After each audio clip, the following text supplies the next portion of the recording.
السلام علیکم ورحمۃ اللہ وبرکاتہ۔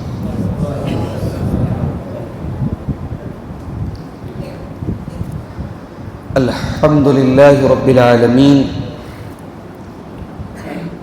والعاقبۃ للمتقین والصلاة والسلام علی سید الانبیاء والمرسلین نبینا محمد وعلی آلہ وصحبہ اجمعین ومن تبعهم بإحسان إلى يوم الدين، أما بعد، أعوذ بالله من الشيطان الرجيم، بسم الله الرحمن الرحيم۔ وَلْتَكُنْ مِنْكُمْ أُمَّةٌ يَدْعُونَ إِلَى الْخَيْرِ وَيَأْمُرُونَ بِالْمَعْرُوفِ وَيَنْهَوْنَ عَنِ الْمُنْكَرِ وَأُولَئِكَ هُمُ الْمُفْلِحُونَ۔ محترم علماء کرام، بزرگوں اور دوستوں، نوجوان بھائیوں، پردہ نشین ماؤں اور بہنوں، پیارے بچوں، مسجد تقویٰ MM کالونی سیوان میں آج کی یہ نشست بالکل اچانک رکھی گئی۔ آج چھٹی کا دن تھا، میں کچھ کام سے مظفر پور آیا ہوا تھا اور ہمارے عزیز دوست شیخ نعمان سلفی حفظہ اللہ سے بات ہوئی اور شیخ نے آنن فانن آج مغرب کی نماز کے بعد یہ پروگرام منعقد کیا۔ میں آپ سب کا شکر گزار ہوں کہ اتنی اچانک دعوت پر آپ حضرات اپنے مصروفیات کو چھوڑ کر کے آپ اس مجلس میں آئے ہیں۔ اللہ تعالی ہمارے جمع ہونے کو قبول فرمائے اور کہنے سننے سے زیادہ عمل کی توفیق عطا فرمائے۔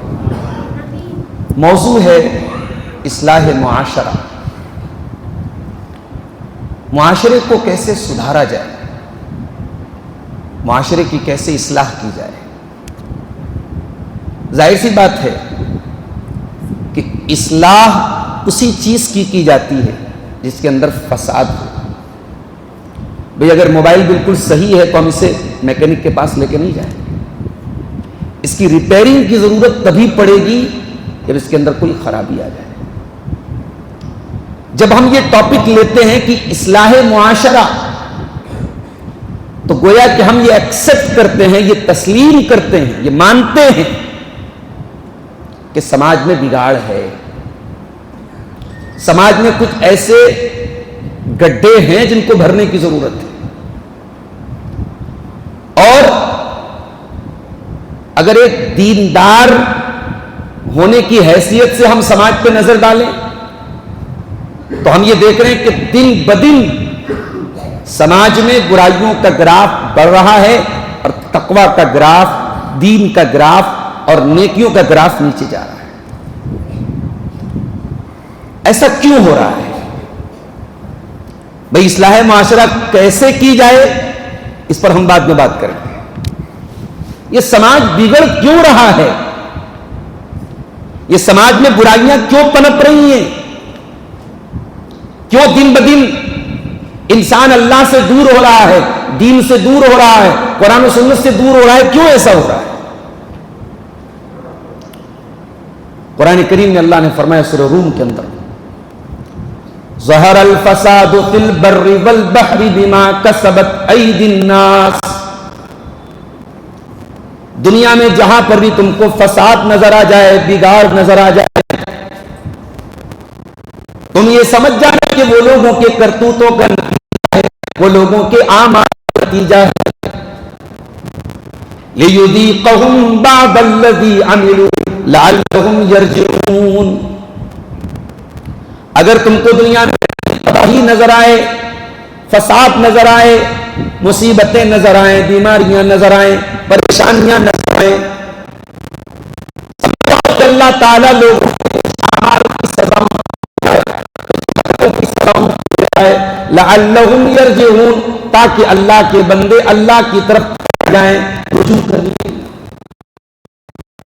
قرآن کریم کی یہ آیت یہ میسج دے رہی ہے کہ یہ وقتاً فوقتاً جو مصیبتیں ہمارے اوپر آتی ہیں، کبھی زلزلے کی شکل میں، کبھی سیلاب کی شکل میں، کبھی بارش زیادہ ہونے کی شکل میں، کبھی بارش نہ ہونے کی شکل میں، کبھی عالمی جنگوں کی شکل میں، کبھی مہنگائی کی شکل میں، کبھی ظالم حکمرانوں کی شکل میں، یہ تمام جو مصائب اور پریشانیاں ہیں، ان کی ایک بہت بڑی وجہ ہمارے برے اعمال ہیں، ہماری غلط حرکتیں ہیں۔ اور ان مصیبتوں سے اللہ تعالیٰ ہمیں اس لیے دوچار کرتا ہے تاکہ ہم اللہ تعالیٰ کی طرف رجوع کریں، ہم اللہ کی طرف پلٹیں۔ بہت لمبا وقت نہیں گزرا ہے، ہم نے کووڈ کا دور دیکھا، ہمارے بزرگ حضرات بیٹھے ہیں، پچھلے کئی 100 سالوں میں ایسی مصیبت نہیں دیکھی۔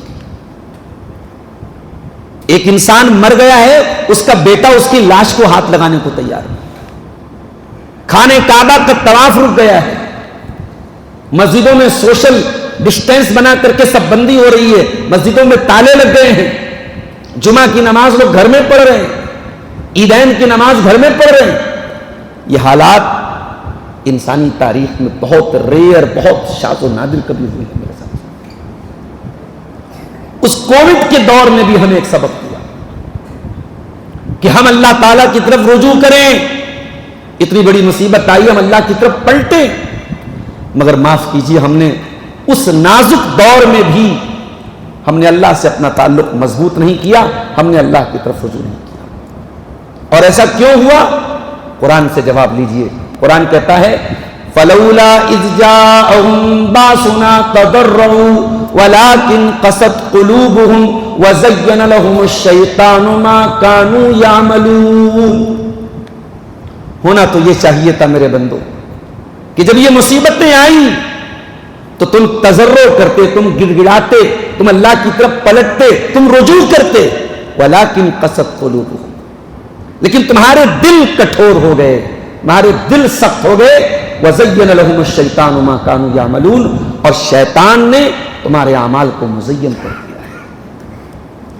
میرے عزیزوں، میرے بزرگوں، سماج ہماری برائیوں سے بگڑ رہا ہے، سماج ہماری لاپرواہیوں سے بگڑ رہا ہے۔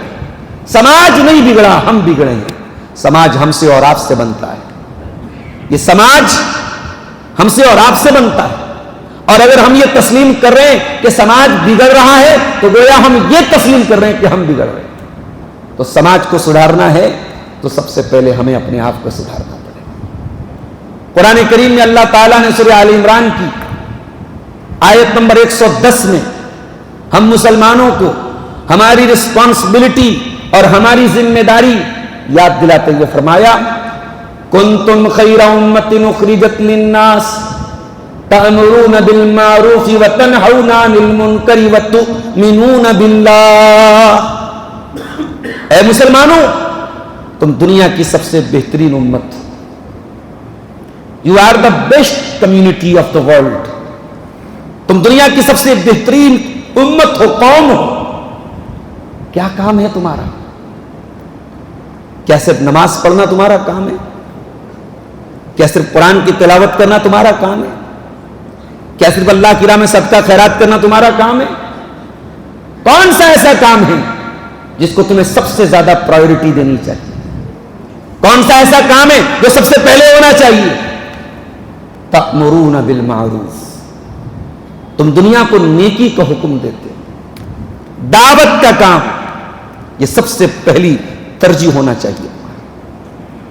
معاف کیجئے گا، آج مسجد تقویٰ میں بیٹھ کر کے بڑی ذمہ داری کے ساتھ کہہ رہا ہوں، ہماری جماعت آج دن بدن اپنے مشن کو بھولتی چلی جا رہی ہے۔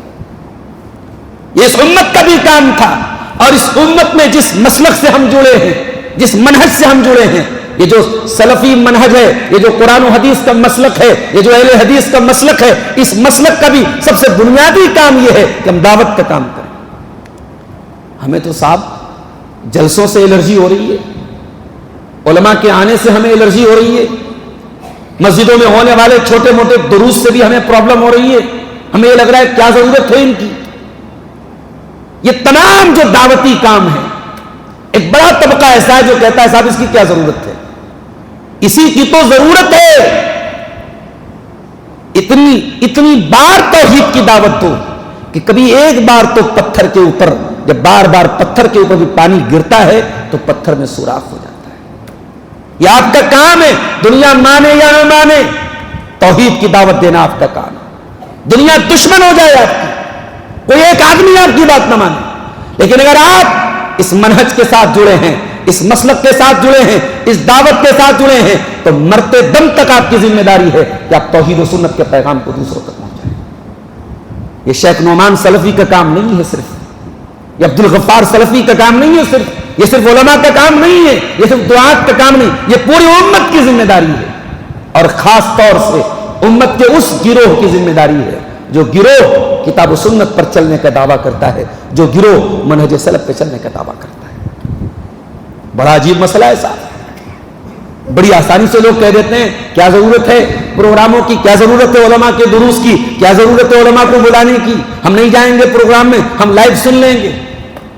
معاف کیجیے گا، آپ موبائل پہ تقریریں سن لیں، موبائل پر علماء کو سن لیں، موبائل پر لائیو بیانات کو سن لیں، بہت اچھی چیز ہے، میں اس کو غلط نہیں مانتا. مگر آپ 1,00,000 تقریریں موبائل پر سن لیں اور ایک تقریر اور بیان اور درس جو آپ کے محلے کی مسجد میں ہو رہا ہے اور اس مجلس میں جا کر کے جو بیٹھ کے آپ سنیں گے، وہ موبائل پر سنی گئی 1,00,000 تقریریں اس ایک تقریر کے برابر نہیں ہو سکتی ہے. موبائل پر آپ کو علم مل جائے گا، موبائل پر آپ کی معلومات بڑھ جائے گی، مگر وہ برکت، وہ روحانیت، وہ سکینت جو اس مجلس میں اترتی ہے وہ موبائل پر آپ کو نہیں ملے گی. اسی لیے اللہ تعالیٰ قرآن کریم میں کہتا ہے وَذَكِّرْ فَإِنَّ الذِّكْرَى تَنفَعُ الْمُؤْمِنِينَ. اے نبی آپ نصیحت پہنچاتے رہیے، دین کی باتیں بتاتے رہیے، دین کی باتیں مومنوں کو ضرور فائدہ پہنچائے گی. امام احمد بن حنبل رحمۃ اللہ علیہ جیل کی کال کوٹری میں گئے، وقت کے ظالم بادشاہوں نے امام احمد بن حنبل کی پیٹھ پر کوڑے برسائے. کیا قصور تھا ان کا، کیا جرم تھا ان کا؟ کوئی ریپ کیس میں اندر نہیں گئے تھے، کوئی شراب و شباب کے چکر میں نہیں گئے تھے. ایک ہی قصور تھا امام احمد بن حنبل کا، عقیدے کی لڑائی تھی. اس وقت کے ظالم بادشاہ اور اس وقت کے علماء سو، اس وقت کے دنیا دار علماء، اس وقت کے شکم پرور علماء، وہ یہ کہتے تھے کہ قرآن اللہ کی مخلوق ہے، قرآن اللہ کا کلام نہیں ہے. اور امام احمد بن حنبل کہتے تھے قرآن اللہ کا کلام ہے، اور اگر تم اسے کلام نہیں مانتے ہو اللہ کا تو کوئی ایک دلیل مجھ کو لا کے دے دو کتاب و سنت. یہ ایک مسئلہ تھا جس کی وجہ سے امام احمد بن حنبل جیل پہنچے. جیل میں جب ان کی پیٹھ پر کوڑے برسائے جا رہے تھے، اس زمانے کا ایک بہت بڑا ڈاکو وہ بھی جیل میں تھا. اسے پتا لگا وقت کا بہت بڑا عالم احمد بن حنبل بھی جیل میں آیا ہے اور زنجیروں سے جکڑا گیا ہے اور پیٹھ پر کوڑے برسائے جا رہے ہیں. وہ آیا، امام احمد بن حنبل زخموں سے چور تھے، پیٹھ پر خون رس رہا تھا، زنجیریں ہاتھوں اور پیروں میں بدی ہوئی تھی. اس ڈاکو نے امام احمد بن حنبل کو اس حال میں دیکھا، کہا یا احمد بن حنبل ان مت ان یقتلک الحق مت شہیدا. اے احمد بن حنبل میں جانتا ہوں آپ کسی غلط کام کی وجہ سے جیل میں نہیں آئے ہیں، میں جانتا ہوں آپ سچائی کے لیے، حق کے لیے، توحید کے لیے، اللہ کے دین کے لیے جیل میں آئے ہیں. اے احمد بن حنبل کبھی مایوس مت ہونا، کبھی دل مت چھوٹا کرنا. اگر اس جیل میں آپ کو موت آ گئی، آپ شہادت کی موت مریں گے، دنیا والے کہیں گے احمد بن حنبل اللہ کی راہ میں شہید ہو گیا. اور اگر آپ زندہ رہیں گے اشتحمیدن، جب تک زندہ رہیں گے دنیا نام لے گی، دنیا تعریف کرے گی، دنیا آپ کے ترانے پڑے گی اور دنیا کہے گی یہ احمد بن حنبل وہ ہے جو اللہ کی توحید کے لیے جیل میں گیا تھا. اتنا کہہ کے وہ ڈاکو وہاں سے چلا گیا. اس ڈاکو نے ایک جملہ بولا تھا، صرف ایک جملہ. اس ایک جملے نے امام احمد بن حنبل کہتے ہیں فقوی قلبی، میں بڑا مایوس بیٹھا ہوا تھا، اس ڈاکو کی سے ایک بات نے میرے دل کو مضبوط کر دیا، میرا دل مضبوط ہو گیا، اور جب جب جیل میں میری پیٹھ پر کوڑے برستے تھے مجھے اس ڈاکو کی بات، اس کا نام ابو الحیثم تھا، اس ابو الحیثم ڈاکو کی بات مجھے یاد آ جاتی تھی، اور میں اپنے دل کو تسلی دے لیتا تھا کہ میں کوئی غلط کام میں تو نہیں آیا ہوں، میں اللہ کے لیے آیا ہوں۔ کبھی ایک بات بھی دل کی دنیا بدل دیتی ہے میرے پیارے ساتھی، اللہ کے واسطے کچھ نہیں کر سکتے، ان دعوتی ایکٹیویٹیز میں آپ کا کوئی سپورٹ نہیں ہے، آپ کا کوئی پیسہ نہیں لگ رہا ہے، آپ کی کوئی انرجی نہیں لگ رہی ہے، آپ کا کوئی ٹائم نہیں لگ رہا ہے، کچھ نہیں کر سکتے تو کم سے کم مخالفت تو نہ کرو، کم سے کم ان کے خلاف آوازیں تو نہ اٹھاؤ، کم سے کم علماء کی اور دعات کی اور مبلغین کی ان ایکٹیویٹیز کے خلاف باتیں مت کرو۔ اس امت کی یہ ذمہ داری ہے میرے پیارے ساتھیوں۔ قرآن کہتا ہے کنتم خیر امت اخرجت للناس، اے مسلمانوں تم سب دنیا کی سب سے بہترین امت ہو، تمہیں نکالا گیا ہے لوگوں کے لیے، تامرون بالمعروف، تم لوگوں کو نیکی کا حکم دیتے ہو، وتنہون عن المنکر، تم برائی سے روکتے ہو، وتؤمنون باللہ، اور تم اللہ کے اوپر ایمان رکھتے ہو۔ اچھا، یہ آیت سورہ آل عمران کی 110 نمبر کی آیت ہے، اس سے 6 آیت پہلے آ جائے گی، سورہ آل عمران کی آیت نمبر 104، 104 نمبر کی آیت، اس میں اللہ نے کیا فرمایا؟ وَلْتَكُمْ مِنْكُمْ أُمَّةٌ يَدْعُونَ إِلَى الْخَيْرِ وَيَأْمُرُونَ بِالْمَعْرُوفِ وَيَنْهَوْنَ عَنِ الْمُنْكَرِ وَأُولَئِكَ هُمُ الْمُفْلِحُونَ۔ اے مسلمانوں، تم میں ایک جماعت ایسی بھی ہونی چاہیے جو خیر کی دعوت دے، جو برائی سے روکے، جو نیکی کا حکم دے، جو برائی سے روکے، اور یہی لوگ کامیاب ہونے والے۔ پتہ یہ چلا کہ آیت نمبر 110 تو یہ بتا رہی کہ پوری امت کا یہ کام ہے، اور آیت نمبر 104 بتا رہی ہے کہ امت کے اندر ایک گروہ ایسا ہونا چاہیے۔ پتہ یہ چلا کہ جنرلی تو یہ پوری امت کی ذمہ داری ہے، یہ کام نیکی کا حکم دینا، برائی سے روکنا، دین کا کام، یہ تو پوری امت کی ذمہ داری ہے، مگر ایک جماعت اور ایک گروپ اور ایک ٹیم ایسی ہونی چاہیے جو اسی کام کے لیے خاص ہو، جس کو اسی کام پہ لگا دیا جائے، اس کی زندگی کا مشن یہی ہو کہ وہ خیر کی دعوت دے، وہ نیکی کا حکم دے، وہ برائی سے روکے۔ میرے نوجوان ساتھیوں، اب آپ اور ہم سب اپنے دل پر ہاتھ رکھ کے بتائیں اور سوچیں کہ ہم اس ذمہ داری کو کتنا ادا کر رہے ہیں۔ دنیا سسک رہی ہے آج، دنیا کراہ رہی ہے آج، دنیا شرک میں لت پت ہے، دنیا زناکاری اور بدکاری میں لت پت ہے، نوجوان طبقہ نشے میں ڈوبا ہوا ہے، نوجوان لڑکیاں بے پردگی اور بے حیائی میں لت پت ہیں، فیشن کے پیچھے بھاگ رہی ہیں، شادی بیاہ میں دنیا بھر کی رسم و رواج میں مسلمانوں کا بیڑا گرک کر کے رکھا ہے۔ یہ جہیز کی رسم، یہ بارات کی رسم، یہ منگنی کی رسم، یہ ہلدی کی رسم، ان تمام رسموں نے مڈل کلاس کے مسلمان کی کمر توڑ کے رکھ دی ہے۔ کیا ہماری ذمہ داری نہیں ہے؟ ان برائیوں کے خلاف کام کرنے والی ایک ٹیم ہمارے بیچ میں ہے، ان برائیوں کو کم سے کم برائی کہا تو جائے، ان برائیوں کو منبر سے برا کہا تو جائے، ان برائیوں کو برا بولا تو جائے۔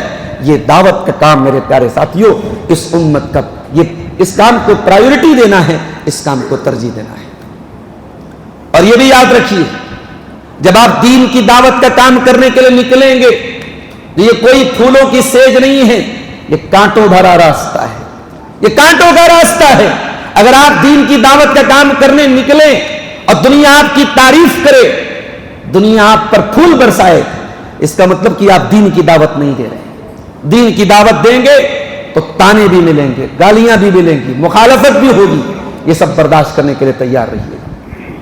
حضرت لقمان اپنے بچے سے کہتے ہیں وَأْمُرْ بِالْمَعْرُوفِ وَانْهَ عَنِ الْمُنْكَرِ وَاصْبِرْ عَلَى مَا أَصَابَكَ إِنَّ ذَلِكَ مِنْ عَزْمِ الْأُمُورِ۔ اے میرے بچے، تیرا کام ہونا چاہیے نیکی کا حکم دینا، تیرا کام ہونا چاہیے برائی سے روکنا۔ وَاصْبِرْ عَلَى مَا أَصَابَكَ، اور جو مصیبتیں تجھے پہنچیں تو ان پر صبر سے کام لے، یہ بڑے حوصلے کا کام ہے۔ یہ دعوت کا کام، یہ امر بالمعروف کا کام اور نہی عن المنکر کا کام، یہ بڑے حوصلے کا کام ہے۔ بڑی ہمت کا کام ہے. اس کے لیے بڑے برداشت اور بڑے پیشنس کی ضرورت پڑے گی, بڑے تحمل کی ضرورت پڑے گی. میرے عزیزوں, معاشرے کی اصلاح کرنا ہے. سب سے پہلے ہم یہ دیکھیں گے معاشرے میں سب سے بڑی برائی کون سی. معاشرے کی سب سے بڑی برائی شراب نہیں ہے. معاشرے کی سب سے بڑی برائی زنا نہیں ہے. معاشرے کی سب سے بڑی برائی حرام کمائی نہیں ہے. معاشرے کی سب سے بڑی برائی یہ نہیں ہے کہ لوگ بے نمازی بن گئے. معاشرے کی سب سے بڑی برائی یہ نہیں کہ لوگ بے حیا بن گئے. معاشرے کی سب سے بڑی برائی یہ ہے کہ لوگ توحید سے ہٹ گئے. لوگ اللہ تبارک و تعالیٰ کے ساتھ دوسروں کو شریک کرنے لگے. لوگ بیمار ہونے پر دھاگے پہننے لگے. اولاد نہ ہونے پر درگاہوں پہ جا کے سجدہ کرنے لگے. بلی کے گزرنے پر گاڑی کا بریک مارنے لگے. گھروں میں نقش و نگار لٹکا کر کے ان کو خیر و برکت کا سبب سمجھنے لگے. اللہ کے سوا کسی اور کو مشکل کشا ماننے لگے, دستگیر ماننے لگے, غوث اعظم ماننے لگے, بگڑی بنانے والا ماننے. یہ سب سے بڑا کرائم ہے, یہ سب سے بڑا پاپ ہے جو اس دھرتی پر ہو رہا ہے میرے پیارے ساتھی. اسی لیے حضرت لقمان جب اپنے بچے کو نصیحت کرتے ہیں تو سب سے پہلے شرک سے منع کرتے ہیں. یا بنی لا تشرک باللہ ان الشرک لظلم عظیم. اے میرے بچے تو اللہ کے ساتھ شرک مت کرنا, یہ شرک دنیا کا سب سے بڑا پاپ ہے, سب سے بڑا گناہ ہے. آج کچھ لوگ ہیں کہتے ہیں صاحب زمین میں اللہ کا قانون لاگو ہونا چاہیے, زمین میں اللہ کا نظام لاگو ہونا چاہیے, زمین میں خلافت ہونی چاہیے. بہت اچھی بات ہے. تو کیا کیا جائے؟ اتحاد کیا جائے. کس کے ساتھ؟ قبروں پر سجدہ کرنے والوں کے ساتھ, صحابہ کو گالیاں دینے والوں کے ساتھ, حضرت عائشہ کو زانیہ کہنے والوں کے ساتھ, ابو بکر و عمر کو اہل بیت کا دشمن قرار دینے والوں کے ساتھ, ان لوگوں کے ساتھ جن کی کتابوں میں لکھا ہے قرآن میں تحریف ہو چکی ہے, قرآن بدلا جا چکا ہے, امام مہدی آئیں گے اور حضرت عائشہ کو قبر سے نکال کے ان کو کوڑے لگائیں گے, زنا کی سزا دیں گے, ابو بکر و عمر کو نکال کر کے ان کو پھانسی دیں گے. جن کی کتابوں میں یہ عقیدہ لکھا ہے, جن کی قرآن کی تفسیروں میں یہ لکھا ہے, جہاں فرعون کا نام آیا, جہاں حامان کا نام آیا, جہاں نمرود کا ذکر آیا, جہاں اللہ کے دشمنوں کا ذکر آیا, انہوں نے قرآن کی تفسیر میں اللہ کے دشمنوں کی لسٹ میں سب سے پہلے ابو بکر و عمر کا نام لکھا.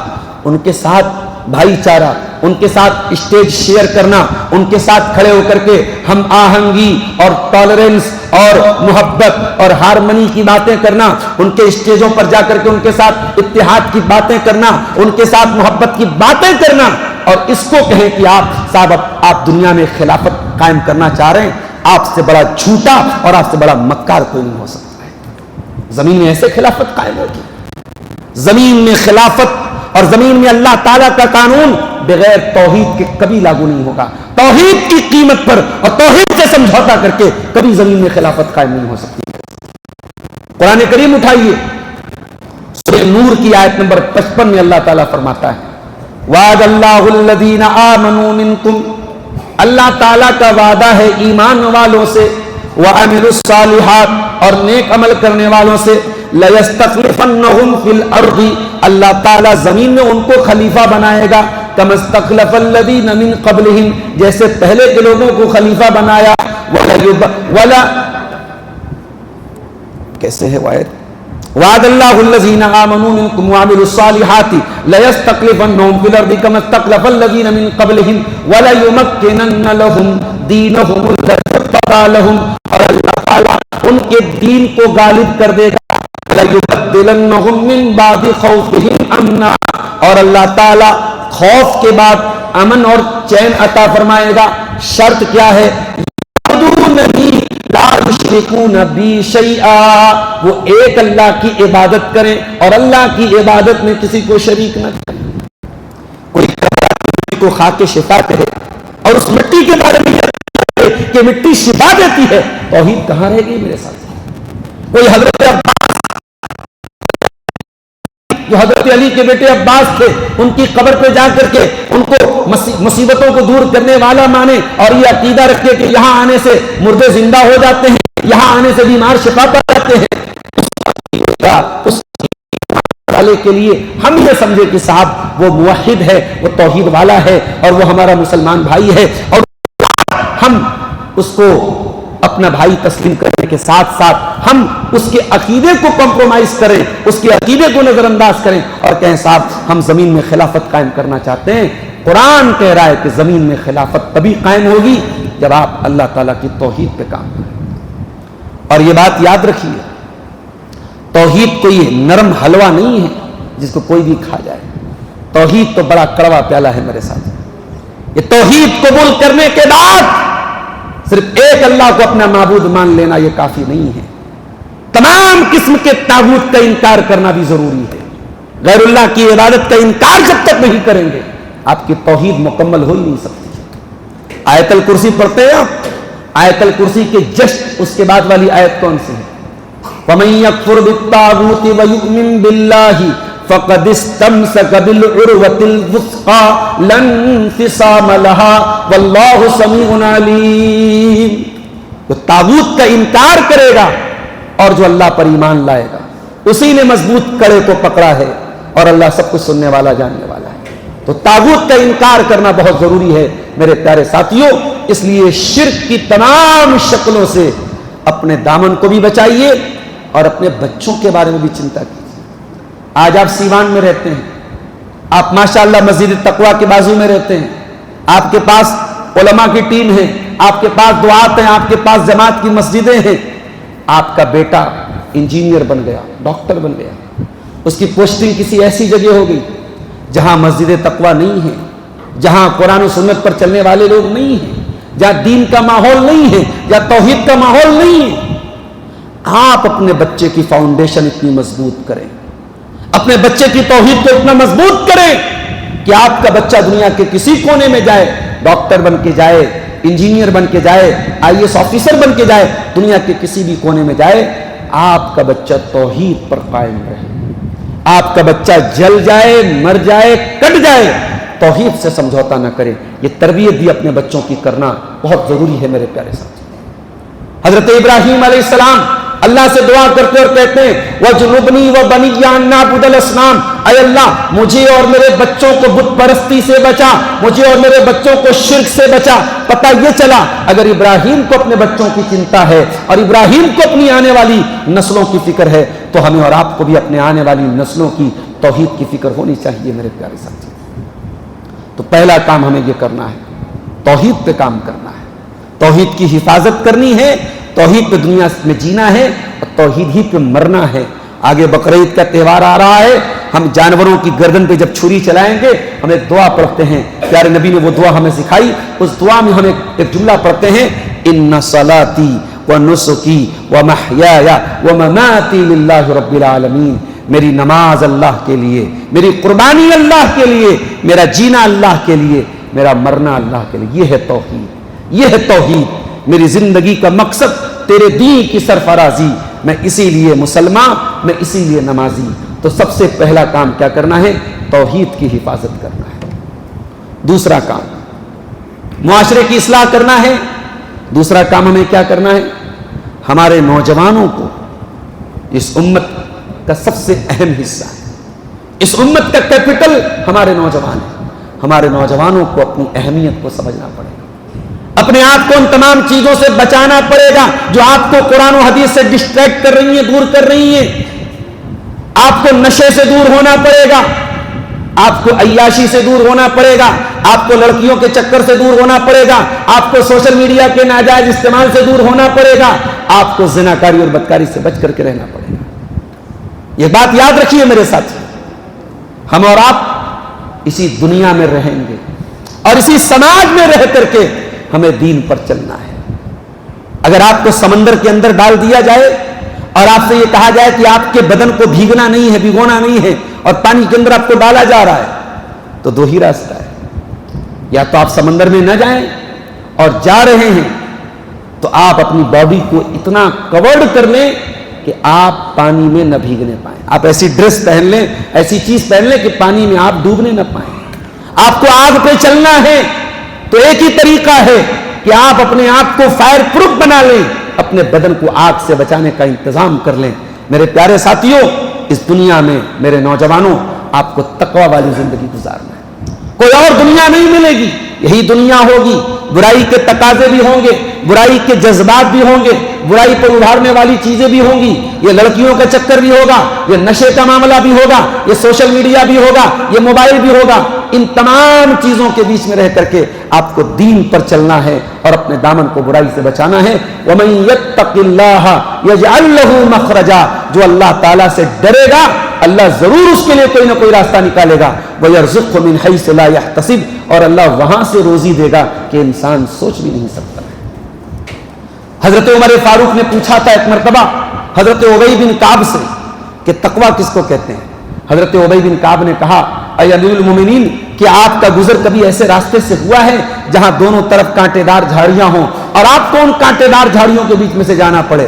تو حضرت عمر نے کہا کہ اگر ایسے راستے سے مجھے گزرنا پڑا اشمر ثیابی، تو میں اپنے کپڑے کو سمیٹ لوں گا، اپنے دامن کو سمیٹ لوں گا اور بہت پھک پھک کر کے قدم رکھوں گا، اپنا پیر بچا بچا کے چلوں گا۔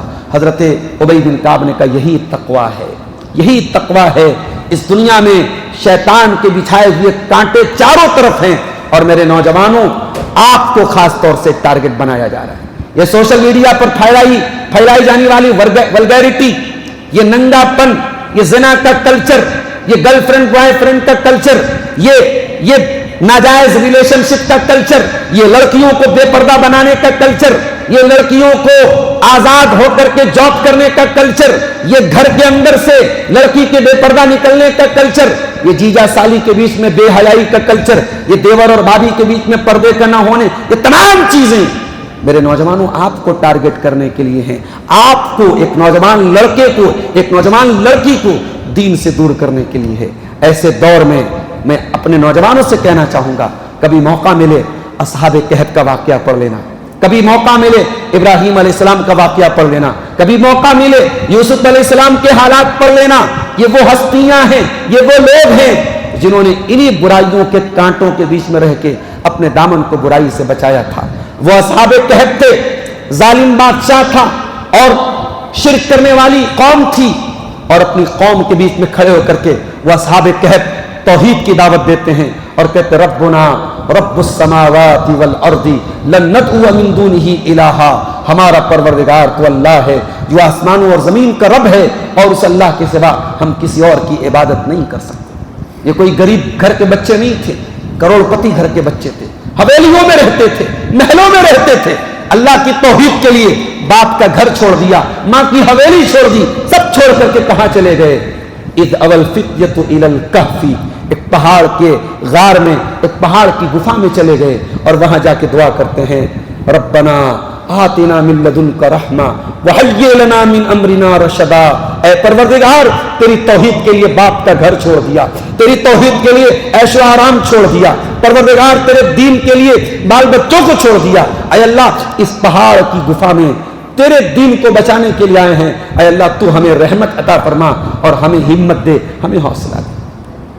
یہ اصحاب کہف 309 سال تک سوئے رہے، بڑا لمبا واقعہ ہے، کبھی پڑھنا اصحاب کہف کا واقعہ۔ یہ ہماری اور آپ کی طرح نوجوان تھے میرے ساتھ۔ وہ ابراہیم علیہ السلام جو اپنی قوم کے خلاف، اپنی قوم کے شرک کے خلاف بغاوت کا عالم لے کر کے کھڑے ہوئے تھے اور قوم کو توحید کا سبق دے رہے تھے، وہ ابراہیم علیہ السلام ہماری اور آپ کی طرح نوجوان تھے۔ وہ یوسف علیہ السلام جو عزیز مصر کے گھر میں رہتے تھے اور اس عورت نے گھر کے سارے دروازے بند کر کے اور اپنے جال میں یوسف کو پھنسانے کی کوشش کی اور بہلانے کی کوشش کی، پھسلانے کی کوشش کی، ان کے اوپر ڈورے ڈالنے کی کوشش کی، لیکن یوسف نے اللہ کی توفیق سے اپنے دامن کو بچا لیا۔ اور بعد میں جب بہت زیادہ مسئلہ بڑھ گیا تو یوسف اللہ سے دعا کرتے ہیں رب السجن احب الی مما یدعوننی الی، پروردگار ان عورتوں کے جال میں پھنسنے سے بہتر یہ ہے اے اللہ تو مجھے جیل میں پہنچا دے، قید خانے میں پہنچا دے، میں جیل میں جانا گوارا کر لوں گا،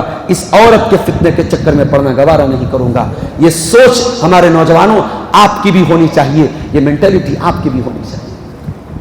اور آگے بڑھیے، معاشرے کی اصلاح کرنا ہے، حرام کمائی سے اپنے دامن کو بچانا بہت ضروری ہے میرے ساتھ۔ یہ وقت بہت نازک ہے، ایسے کاروبار اور ایسے بزنس اور ایسے کمائی کے طریقے بڑی تیزی سے رائج ہو رہے ہیں جو شریعت کی نظر میں حرام ہیں۔ یہ کرپٹو کرنسی کی ٹریڈنگ، یہ فارکس ٹریڈنگ، یہ شیئر مارکیٹ کی ناجائز شکلیں، یہ آن لائن گیمبلنگ کے ایپس، یہ آن لائن سٹے بازی کے ایپ، یہ IPL کے میچوں پہ سٹا لگانا، یہ کرکٹ میچوں پہ سٹا لگانا، بہت تیزی سے ہمارا نوجوان ان سب چیزوں سے متاثر ہو رہا ہے، بہت تیزی سے ہمارا نوجوان ان سب چیزوں میں انوالو ہو رہا ہے۔ یاد رکھو میرے نوجوانوں، پیسہ کمانا اسلام کی نظر میں بہت اچھا کام ہے، خوب پیسے کماؤ، خوب دولت کماؤ۔ ارے قرآن تو یہاں تک کہتا ہے وَإِذَا قُضِيَتِ الصَّلَاةُ فَانتَشِرُوا فِي الْأَرْضِ وَابْتَغُوا مِن فَضْلِ اللَّهِ۔ جمعہ کے دن جمعہ کی نماز ہو جائے، نکل جاؤ اللہ کی راہ میں، نکل جاؤ زمین میں اور اللہ کا رزق تلاش کرو۔ اسلام تو جمعہ کی نماز کے بعد بھی ہالیڈے منانے کا حکم نہیں دیتا ہے، اسلام کمانے کا حکم دیتا ہے۔ پیسہ کمانا غلط نہیں ہے، پیسہ کمانے کے لیے اندھا ہو جانا غلط ہے، پیسہ کمانے کے لیے حلال و حرام کو بھول جانا غلط ہے۔ میرے نوجوانوں، حلال طریقے سے تم کروڑ پتی نہیں ارب پتی بن جاؤ، کوئی پرابلم نہیں ہے، لیکن حرام کا ایک لقمہ بھی اور ایک پیسہ بھی آپ کے گھر میں آ رہا ہے، یہ بہت ڈینجرس چیز ہے، یہ بہت خطرناک چیز ہے۔ اللہ کے پیارے نبی فرماتے ہیں یاتی علی الناس زمان لا یبال المرء من این اخذ المال۔ ایک زمانہ ایسا بھی آئے گا جب لوگ اس بات کی پرواہ نہیں کریں گے کہ پیسہ حلال طریقے سے کما رہے ہیں یا حرام طریقے سے کما رہے ہیں۔ اس دور میں سماج کی اصلاح کرنا ہے تو ایک کام ہمیں اور کرنا پڑے گا، جہالت کو دور کرنا پڑے گا۔ اللہ کے نبی نے فرمایا ان من اشراط الساعہ، قیامت کی ایک نشانی یہ بھی ہے ان یرفع العلم، کہ علم کو اٹھا لیا جائے، ویثبت الجہل، اور جہالت پھیل جائے گی۔ آپ کہیں گے مولانا صاحب آج تو علم پھیل رہا ہے، یوٹیوب پر ایک سے ایک اسکالر موجود ہیں، یوٹیوب پر ایک سے ایک بڑے بڑے چینل موجود ہیں، 2-2 لاکھ 5-5 لاکھ 10-10 لاکھ ان کے سبسکرائبر ہیں۔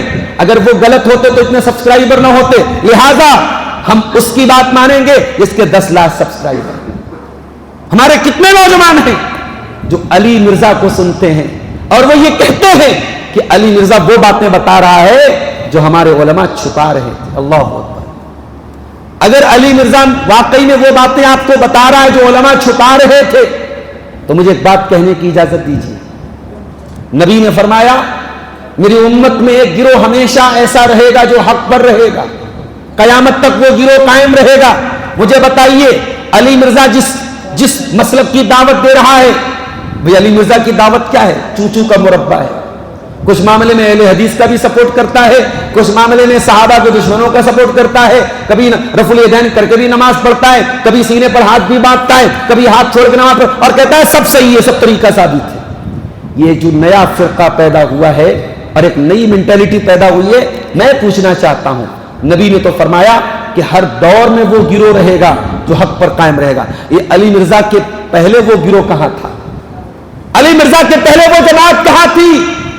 1400 سال سے اس امت کے محدثین کا، اس امت کے اسلاف کا اور تمام علماء امت کا اتفاق رہا ہے کہ تمام صحابہ جنتی ہیں، تمام صحابہ اللہ کے نیک بندے ہیں، صحابہ سے غلطیاں ہوئی ہیں، صحابہ معصوم نہیں تھے، مگر صحابہ پر کیچڑ اچھالنا، صحابہ پر لان تان کرنا، صحابہ کی کسی غلط اگر ان سے کوئی غلط کام ہوا ہے تو اس کو اس انداز میں بیان کرنا کہ لوگ صحابہ سے بدظن ہو جائیں، یہ کبھی بھی اس امت کے علماء کا طریقہ نہیں رہا ہے۔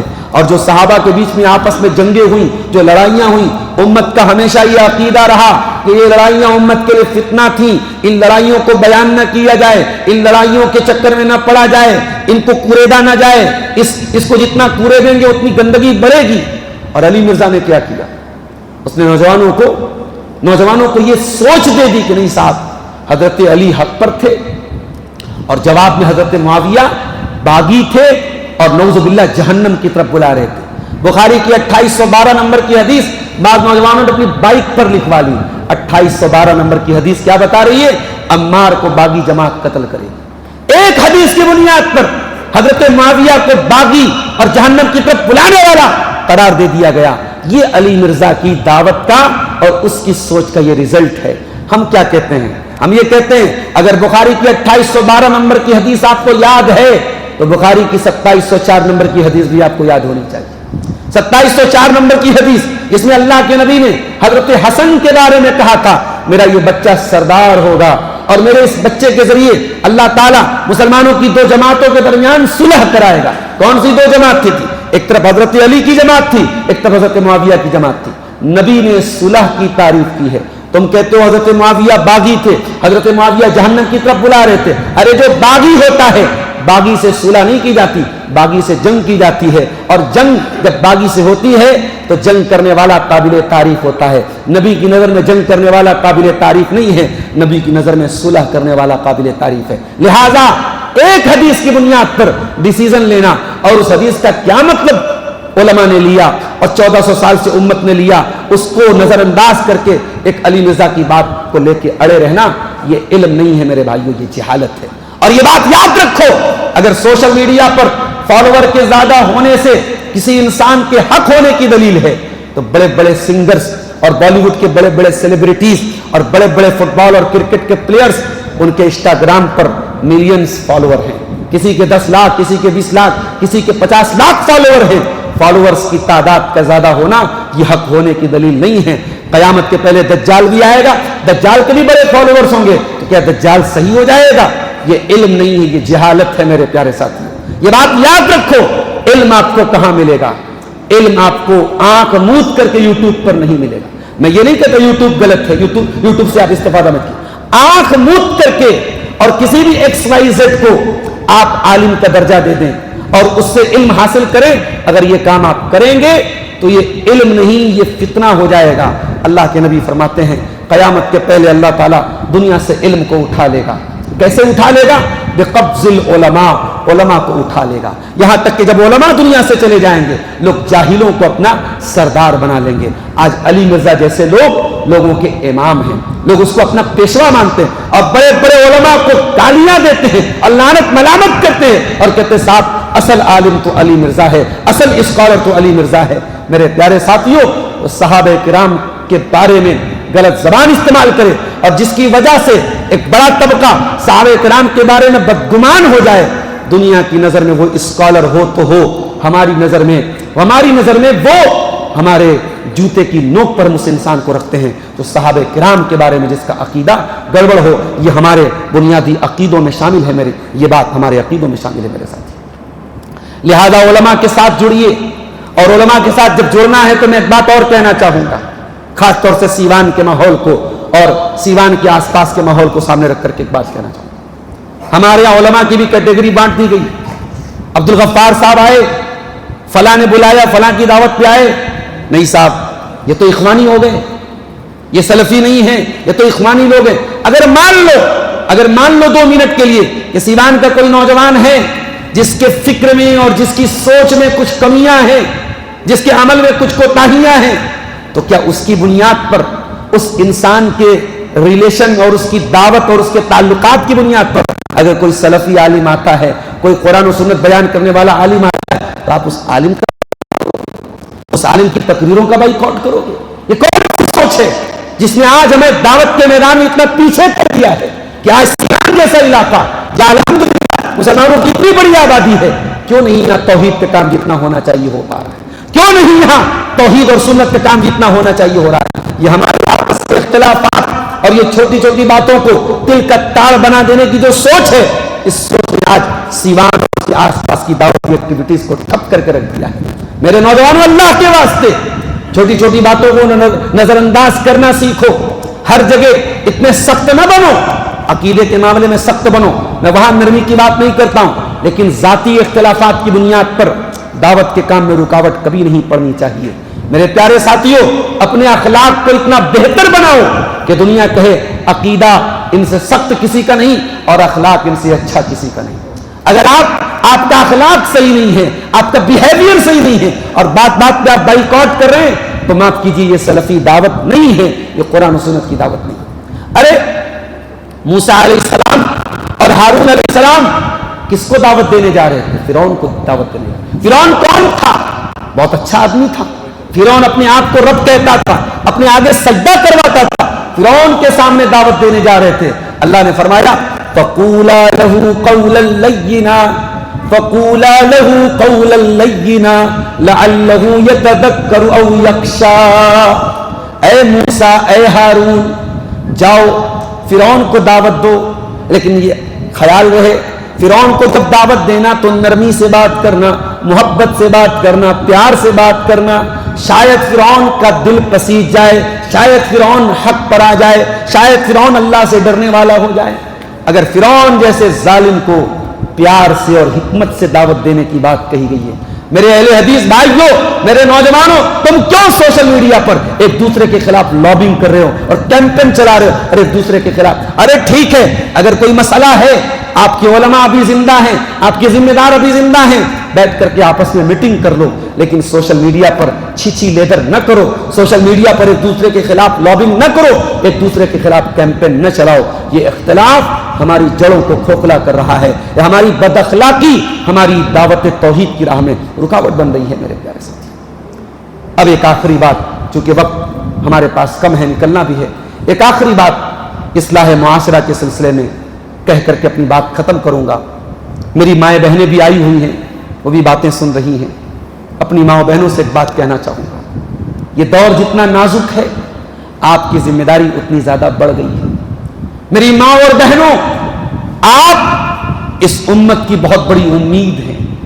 آپ صرف ایک عورت نہیں ہیں, آپ کے ہاتھوں پہ نسلوں کی تربیت ہے.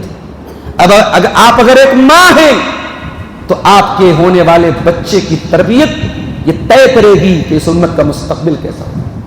اگر آپ ایک بیوی ہیں تو شوہر کے ساتھ آپ کا جو رویہ اور سلوک ہے وہ طے کرے گا کہ آپ کا پریوار کیسے چلے گا. اگر آپ ایک بیٹی ہیں تو آپ کی ایکٹیویٹی اور آپ کا عمل یہ طے کرے گا کہ آپ کے باپ نے آپ کی کیسی تربیت کی تھی.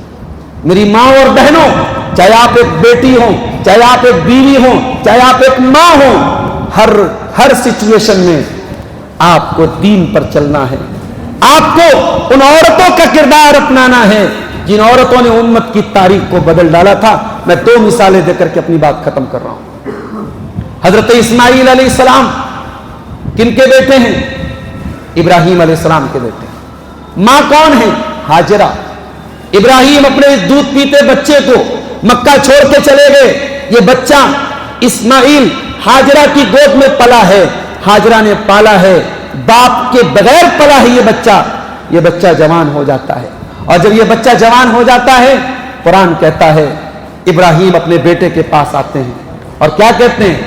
فَلَمَّا بَلَغَ مَعَهُ السَّعْيَ قَالَ يَا بُنَيَّ إِنِّي أَرَىٰ فِي الْمَنَامِ أَنِّي أَذْبَحُكَ فَانظُرْ مَاذَا تَرَىٰ.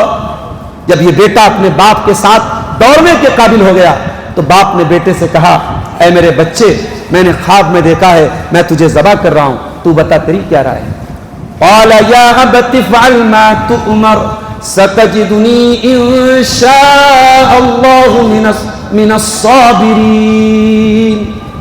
بیٹا کہتا, ابا جان آپ کو جو حکم ملا ہے آپ پورا کر ڈالیے. اللہ نے چاہا تو آپ کا بیٹا صبر کرنے والا ہو جائے. ایک وہ بیٹا جو باپ سے دور رہا ہو, باپ کی شکل بہت کم دیکھا ہو, وہ بیٹا آج جوان ہو گیا ہے اور باپ بیٹے کی گردن کاٹنے کی بات کر رہا ہے اور بیٹا کہہ رہا ہے کہ ابا جان I am agree, I am ready, I have no problem, میں راضی ہوں, میں اللہ کے اس فیصلے کو تسلیم کرتا ہوں.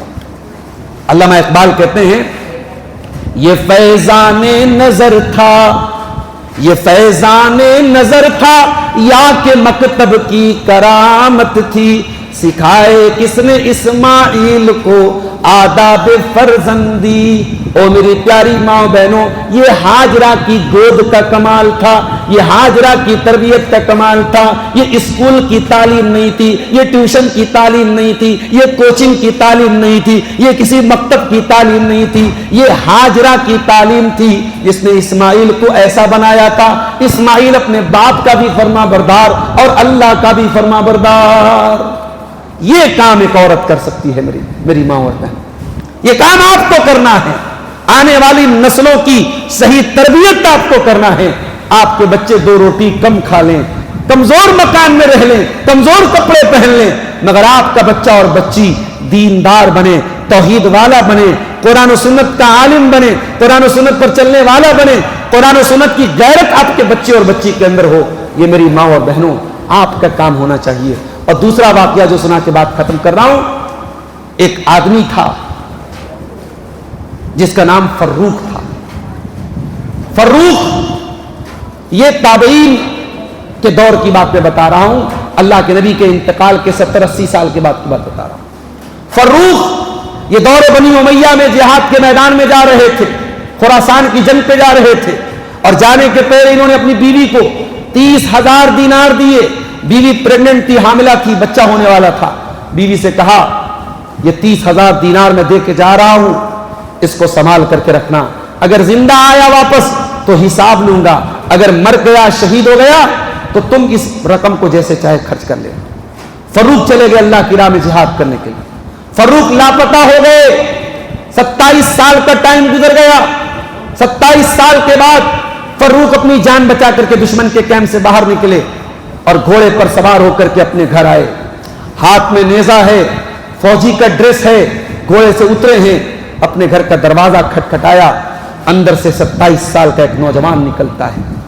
نوجوان نے دیکھا ایک اجنبی آدمی میرے گھر کے دروازے پر ہے، اور بلا کچھ کہے اندر جانے لگا۔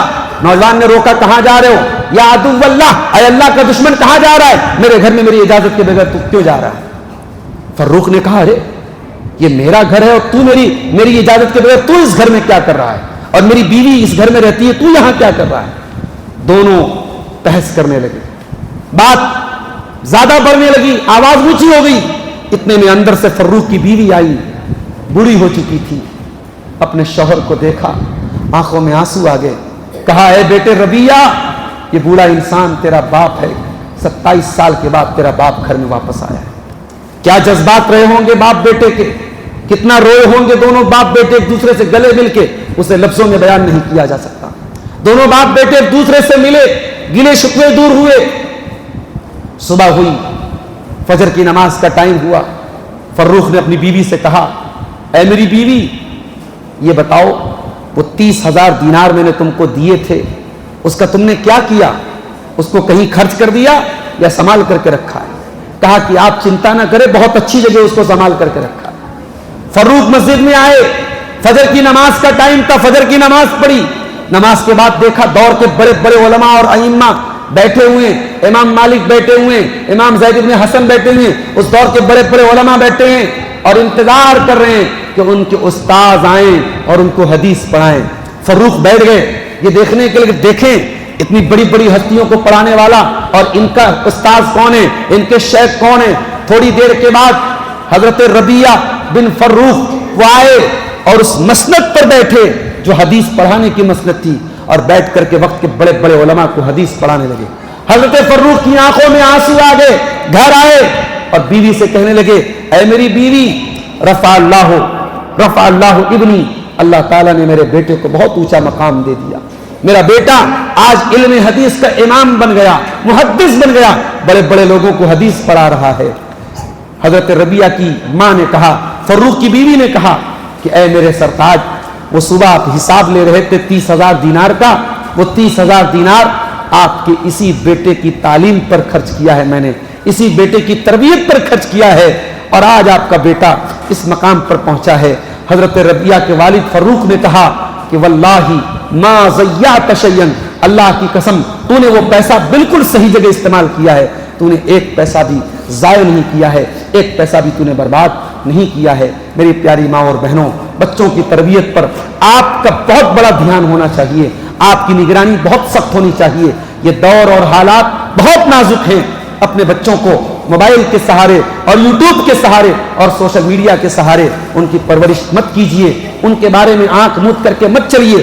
اپنے بچوں اور بچیوں کی تربیت کے سلسلے میں تھوڑا سا آپ کو الرٹ ہونا پڑے گا، چاقو چوبند ہونا پڑے گا۔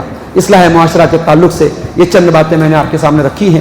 اللہ سے دعا ہے رب العالمین ان باتوں کی روشنی میں ہم سب کو اپنی اصلاح کرنے کی توفیق عطا فرما۔ پروردگار ہمارے نوجوانوں کے اندر توحید و سنت کی غیرت بھی پیدا فرما، اور وہ اخلاق بھی پیدا فرما جو اخلاق قرآن و حدیث کے اندر اپنانے کا حکم دیا گیا ہے۔ پروردگار ہمارے دلوں میں ایک دوسرے کے لیے الفت اور محبت پیدا فرما دے۔ رب العالمین ہمارے دلوں میں اگر ایک دوسرے کے لیے کچھ کینہ کپٹ ہے، کچھ بغض ہے، کچھ عداوت ہے، کچھ غلط فہمیاں ہیں، پروردگار ہمارے دلوں کو صاف کرنے کی ہمیں توفیق عطا فرما۔ پروردگار جو ہم میں سے بیمار ہیں ان کو شفائے کاملہ عاجلہ عطا فرما، جو روزگار سے پریشان ہیں اے اللہ ان کے کاروبار میں برکت نصیب فرما۔ اے اللہ جب تک ہم دنیا میں زندہ رہیں اسلام پر زندہ رہیں اور ہم سب کا خاتمہ ایمان پر ہو، آمین۔ وآخر دعوانا ان الحمد للہ رب العالمین والسلام علیکم ورحمۃ اللہ وبرکاتہ.